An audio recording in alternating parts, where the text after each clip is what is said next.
কোন মানুষ যদি হঠাৎ করে বিপদে পড়ে যান তাহলে কোরআন এবং হাদিস থেকে পাঁচটি আমল, পাঁচটি কাজ করবে। বলেন সুবহানাল্লাহ।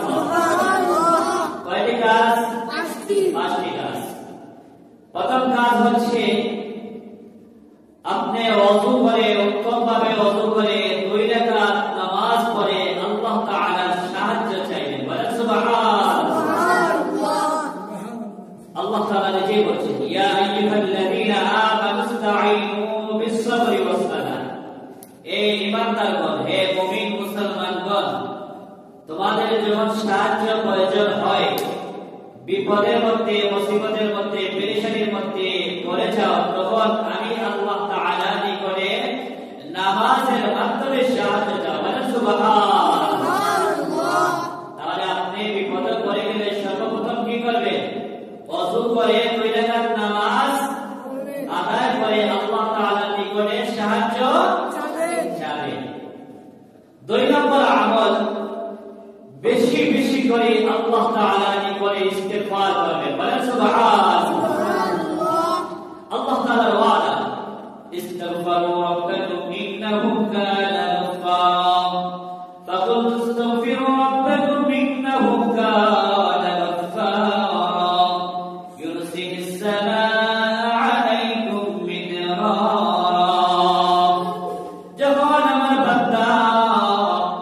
বান্দী বিপদে পড়ে যাবে, মুসিবতের মধ্যে পড়ে যাবে, আর আমার বান্দা যখন আমি আল্লাহ তাআলাকে স্মরণ করবে, আমি আল্লাহ তাআলার সাহায্য চাইবে, আমি আল্লাহ তাআলার নিকটে ইস্তিগফার করবে, তখন আমার বান্দাকে আমি আল্লাহ মুসিবত থেকে উদ্ধার করে, বিপদ থেকে মুক্তি দিয়ে আমার বান্দাকে আমি আল্লাহ রাব্বুল আলামিন সাহায্য করব। সুবহানাল্লাহ। তাহলে দ্বিতীয় আমল ইস্তিগফার করা। কি করা? ইস্তিগফার করা, কোরআনে আমল। 3 নম্বর আমল, কোরআনের একটা দোয়া, বিশেষ দোয়া, সেই দোয়াটি বেশি বেশি করে সব সময় পড়া, বিশেষ করে বিপদে পড়ে গেলে, মুসিবতের মধ্যে পড়ে গেলে, পেরেশানির মধ্যে থাকলে এই দোয়াটি বেশি বেশি করে পাঠ করা, আমল করা। বলেন সুবহানাল্লাহ। সবাই বলেন হাসবুনাল্লাহু ওয়া নি'মাল ওয়াকিল। সবাই হাসবুনাল্লাহু ওয়া নি'মাল ওয়াকিল, হাসবুনাল্লাহু ওয়া নি'মাল ওয়াকিল, নি'মাল মাওলা ওয়া নি'মাল নাসীর। হাসবুনাল্লাহু ওয়া নি'মাল ওয়াকিল, নি'মাল মাওলা ওয়া নি'মাল নাসীর। কত সুন্দর! হাসবুনাল্লাহ, আল্লাহ আল্লাহর জন্য, আপনার আমার জন্য, আমাদের জন্য যথেষ্ট। বলেন সুবহানাল্লাহ। হাসবুনাল্লাহ অর্থ কি? আল্লাহই আমাদের জন্য যথেষ্ট। আল্লাহ যার জন্য যথেষ্ট হয়ে যাবে, তার জীবনে, মরণে, দুনিয়াতে, আখিরাতে কোনো সমস্যা থাকতে পারে না। হাসবুনাল্লাহু ওয়া নি'মাল ওয়াকিল। আল্লাহ তাআলাই হচ্ছেন আমার উত্তম অভিভাবক, আমার উত্তম বন্ধু। বলেন সুবহানাল্লাহ।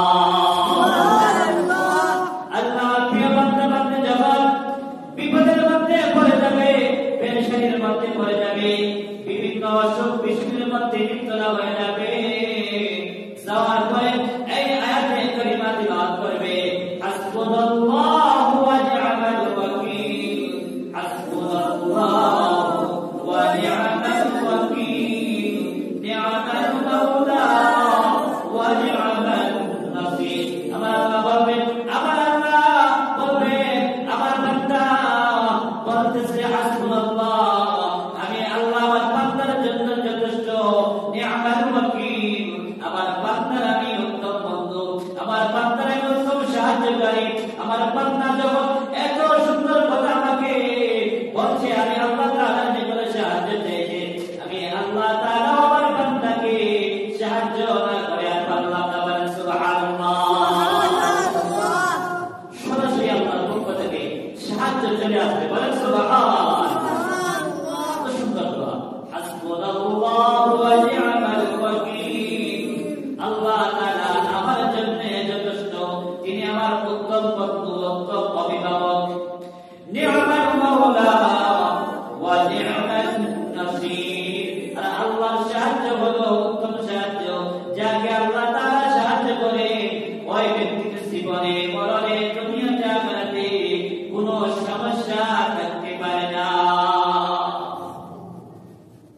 আল্লাহ সুবহানাহু ওয়া তাআলা আমাদেরকে বেশি বেশি করে আমল করার তৌফিক দান করুন। সকলে বলি আল্লাহুম্মা আমিন। আল্লাহুম্মা আমিন। তিনটা আমলের কথা বললাম কোরআন থেকে।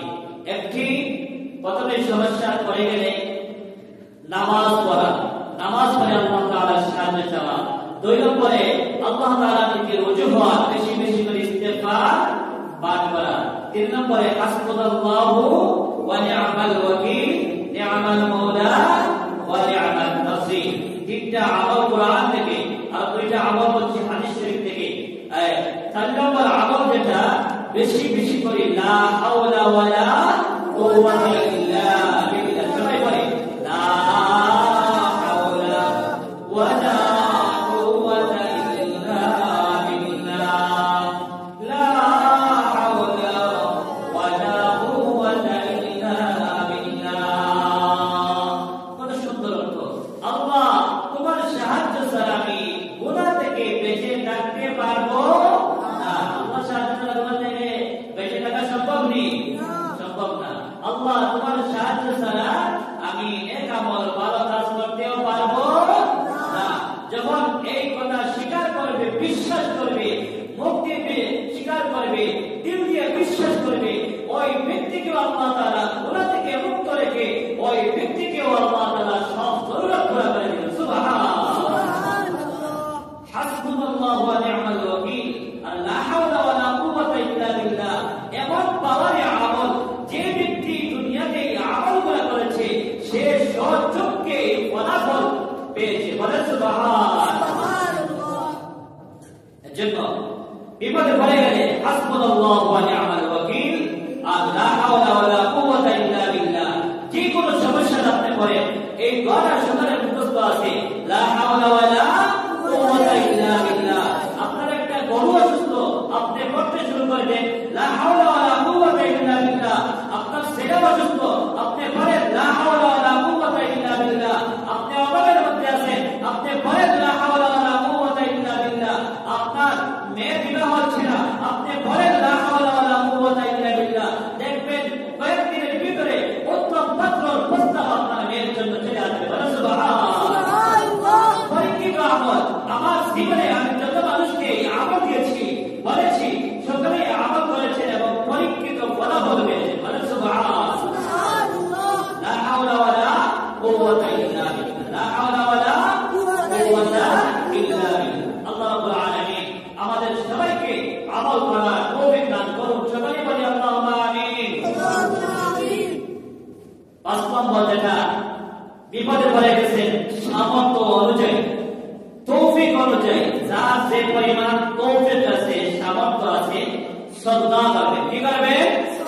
সদকা করবে। আর সদকা তো তারুল বলা, যখন আপনি সদকা করবে, মানুষের উপরে যে আযাব, যে নারাজি আল্লাহ তাআলা হয়ে যায়, যদি আল্লাহর বান্দা সেই সময় ইস্তেগফার করতে পারে আর সদকা করতে পারে, আল্লাহ তাআলা ওই ব্যক্তির উপরে সন্তুষ্ট হয়ে ওই ব্যক্তির উপরে যত আযাব, গজব, বিপদ আপদ আছে দূর করে দিবে, মুক্ত করে দিবে। বলে সুবহানাল্লাহ।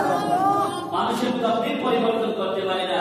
মানুষের উপরে যে আযাব নির্ধারিত হয়ে গেছে, যদি আল্লাহর বান্দা এই সময়ের ভিতরে যদি ইস্তেগফার করতে পারে আর সদকা করতে পারে, এই সদকার বরকতে, ইস্তেগফারের বরকতে যে আযাব, যে বিপদ ওই ব্যক্তির উপরে আসার কথা ছিল, ওই আযাব, ওই বিপদ ওই ব্যক্তির উপরে আর আসবে না। বলে সুবহানাল্লাহ। পাওয়ার দোয়া, সুবহান পাওয়ার আমল। আবার বলছি, যে কোনো সময় যদি পেরেশানির মধ্যে, বিপদের মধ্যে, জরুরত কোন কাজ, জরুরি কোন কাজ থাকে, তাহলে 2 রাকাত নামাজ পড়া। 5টি আমলের কথা, 3টে কোরআন থেকে, 2টি হাদিস থেকে, মোট 5টি শক্তিশালী সুপার পাওয়ার আমল।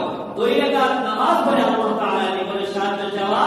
2 নম্বরে ইস্তেগফার বেশি বেশি করে পড়া। 3 নম্বরে হাসবুনাল্লাহু ওয়া নি'মাল ওয়াকিল, নি'মাল মাওলা ওয়া নি'মান নাসির বেশি বেশি করে পাঠ করা। 4 নম্বরে লা হাওলা ওয়া লা কুওয়াতা ইল্লা বিল্লাহ বেশি বেশি করে পাঠ করা। 5 নম্বরে সামর্থ্য অনুযায়ী আপনি প্রতিদিন পারলে দিনেও সদকা করেন, রাতেও সদকা করেন। যতই বড় বিপদ হোক, আল্লাহ আপনাকে হেফাজত